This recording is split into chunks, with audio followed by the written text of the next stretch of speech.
कृष्ण ने किस तरह कुरुक्षेत्र में धर्म की रक्षा के लिए छल किए थे, आइए जानते हैं इस वार्तालाप के माध्यम से। कुरुक्षेत्र के युद्ध का माहौल चारों ओर धूल और रक्त से भर चुका है। युद्ध की गर्जना, शंखनाद और तलवारों की टकराहट के बीच पांडवों और कौरवों के योद्धा अपनी अंतिम लड़ाई लड़ रहे हैं। अर्जुन अपने रथ पर भगवान कृष्ण के साथ बैठे हैं। उनके चेहरों पर चिंता की रेखाएं साफ दिखाई दे रही हैं। पहले छल का दृश्य। अर्जुन चिंता और असमंजस में। हे माधव, इस युद्ध का कोई अंत नहीं दिख रहा। भीष्म पितामह जैसे योद्धा को हराना असंभव लग रहा है। उनके सामने हम कमजोर पड़ते जा रहे हैं। धर्म की इस लड़ाई में हम कैसे जीत सकते हैं? कृष्ण गंभीरता और शांति से। पार्थ, धर्म की विजय केवल बल से नहीं बल्कि नीति और बुद्धि से होती है। भीष्म पितामह ने प्रतिज्ञा की है कि वे किसी स्त्री पर अस्त्र नहीं चलाएंगे। तुम शिखंडी को आगे रखो। भीष्म पितामह उन पर वार नहीं करेंगे। यही तुम्हारी जीत का मार्ग है। अर्जुन थोड़ा अचंभित होकर, शिखंडी? लेकिन शिखंडी को सभी जानते हैं, वो स्त्री नहीं है, पुरुष है। ये कैसे संभव है कि भीष्म पितामह उन पर हमला ना करें? कृष्ण मुस्कुराते हुए, शिखंडी का पूर्व जन्म अंबा के रूप में हुआ था। भीष्म पितामह इस बात को जानते हैं और वे शिखंडी को स्त्री मानते हैं। इसीलिए शिखंडी के सामने आकर भीष्म उन्हें परास्त नहीं कर पाएंगे। ये तुम्हारा समय है अर्जुन। धर्म की विजय के लिए हर संभव तरीका अपनाना होगा। अर्जुन शिखंडी को अपने रथ के आगे रखते हैं। शिखंडी के सामने आते ही भीष्म पितामह अपने अस्त्र छोड़ देते हैं और अर्जुन को भीष्म पर प्रहार करने का मौका मिल जाता है। अर्जुन भीष्म को परास्त करते हैं।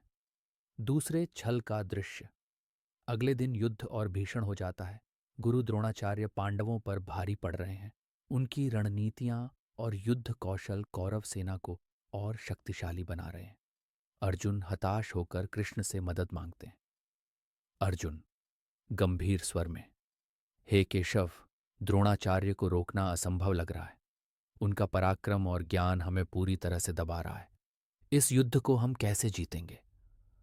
कृष्ण धैर्यपूर्वक, द्रोणाचार्य को शांत करने का एक ही तरीका है, उनके पुत्र अश्वत्थामा की मृत्यु का समाचार सुनाना। उन्हें यह विश्वास दिलाना होगा कि अश्वत्थामा मारा जा चुका है, तभी वे अपना अस्त्र त्यागेंगे। अर्जुन चौंकते हुए, लेकिन यह तो छल होगा माधव। और युधिष्ठिर, वह तो कभी झूठ नहीं बोलते। कृष्ण गंभीर स्वर में, यह छल नहीं है अर्जुन। कभी कभी सत्य के पीछे छुपा एक बड़ा धर्म होता है। धर्म की रक्षा के लिए यह कदम आवश्यक है। युधिष्ठिर से सत्य का पालन करवाकर भी हम अपनी योजना को पूरा कर सकते हैं। युधिष्ठिर कहते हैं, अश्वत्थामा मारा गया।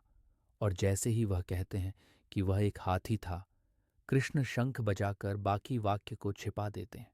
द्रोणाचार्य यह सोचते हैं कि उनका पुत्र मारा गया है और दुखी होकर अपने अस्त्रों का त्याग कर देते हैं। द्रोणाचार्य के युद्ध से हटते ही पांडवों के लिए रास्ता साफ हो जाता है। तीसरे छल का दृश्य। युद्ध के एक और भीषण दिन में कर्ण का रथ भूमि में फंस गया है। कर्ण अपनी पूरी शक्ति से रथ का पहिया निकालने की कोशिश कर रहे हैं, लेकिन वह असफल हो रहे हैं। इस बीच अर्जुन का रथ उनके सामने खड़ा है और अर्जुन चिंतित मुद्रा में कृष्ण की ओर देख रहे हैं। अर्जुन असमंजस में, हे माधव, यह अनुचित होगा यदि मैं कर्ण पर प्रहार करूं। वह इस वक्त असहाय है। कृष्ण गंभीरता से, अर्जुन, धर्म की रक्षा के लिए तुम्हें यह अवसर हाथ से नहीं जाने देना चाहिए। कर्ण आज अधर्म का समर्थन कर रहा है। नियमों का पालन करते हुए भी अधर्म को बढ़ावा देना गलत है। प्रहार करो, यही सही समय है। अर्जुन कृष्ण की बात मानते हुए कर्ण पर प्रहार करते हैं और कर्ण वीरगति को प्राप्त होते हैं। चौथे छल का दृश्य। जयद्रथ की बारी आती है। अर्जुन चिंतित हो उठते हैं क्योंकि सूर्य ढलने वाला है और यदि सूर्यास्त के बाद वह जयद्रथ का वध नहीं कर सके तो उनकी प्रतिज्ञा अधूरी रह जाएगी। अर्जुन व्याकुल स्वर में, माधव, सूर्य ढल रहा है। जयद्रथ को मारने का समय समाप्त हो रहा है। अब क्या करेंगे? कृष्ण मुस्कुराते हुए, पार्थ, सूर्य अभी नहीं ढलेगा। देखो, मैं उसे ढक देता हूं। कृष्ण अपनी माया से सूर्य को आंशिक रूप से ढक देते हैं। कौरव सेना यह सोचती है कि युद्ध समाप्त हो चुका है। तभी कृष्ण सूर्य को फिर से प्रकट करते हैं और अर्जुन को जयद्रथ पर प्रहार करने का अवसर मिलता है। अर्जुन जयद्रथ को मारकर अपनी प्रतिज्ञा पूरी करते हैं। पांचवें छल का दृश्य। अंतिम गदा युद्ध के दौरान भीम और दुर्योधन आमने सामने हैं। भीम को दुर्योधन की जंघा पर प्रहार करना है, लेकिन बलराम उन्हें रोकने का प्रयास करते हैं। कृष्ण भीम की ओर इशारा करते हुए, भीम, दुर्योधन की जंघा उसकी सबसे कमजोर जगह है, वहीं वार करो, ये तुम्हारा अंतिम मौका है। भीम थोड़ी झिझक के साथ, लेकिन माधव, यह युद्ध के नियमों के खिलाफ है।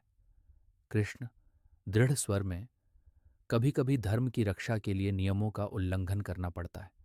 यह अंतिम लड़ाई है भीम, इसे समाप्त करो और धर्म की विजय सुनिश्चित करो। भीम दुर्योधन की जंघा पर प्रहार करते हैं और उसे हराते हैं, जिससे पांडवों की विजय सुनिश्चित हो जाती है। अर्जुन इन सभी घटनाओं के बाद कृष्ण की ओर आदर और कृतज्ञता से देखते हैं। कृष्ण मुस्कुराते हुए, पार्थ, जीवन केवल नियमों का पालन नहीं है, कभी कभी धर्म की रक्षा के लिए कठोर निर्णय लेने पड़ते हैं।